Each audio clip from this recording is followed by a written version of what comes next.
నేను industry పెట్టాలనుకున్నాం. Bengaluru airport ఉంది. బెంగళూరు ఎయిర్పోర్ట్కి దగ్గర అనంతపురం జిల్లా. కర్ణాటక రాష్ట్రంలో వేరే ప్రాంతాల పోలు అటు ఇటు తిరిగిపోవాలి, చాలా దూరం. నేరుగా బెంగళూరు ఎయిర్పోర్ట్ నుంచి 25 నిమిషాల్లో ఆంధ్ర బార్డర్ వస్తుంది, 30 నిమిషాల్లో వస్తుంది.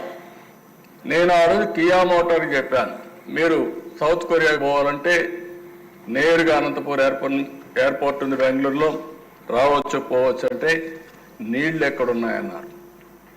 ఆ రోజు మీరు చూస్తే అంద్రి నీవా ద్వారా గొల్లపల్లి రిజర్వాయర్ కట్టి 8 నెలల్లో 9 నెలల్లో పూర్తి చేసి ఆ నీళ్లు తీసుకొచ్చిన తర్వాత ప్రాజెక్టు ప్రారంభించి 5 ఏళ్లలోనే కియా మోటార్ కూడా మ్యానుఫ్యాక్చరింగ్ ఫస్ట్ యూనిట్ నేనే పోయి ఇనాగరేట్ చేశామంటే నీళ్లుంటే ఎన్ని మార్పులు వస్తాయో ఇది ఒక ఉదాహరణ అని చెప్పి కూడా నేను మీకు తెలియజేస్తున్నా.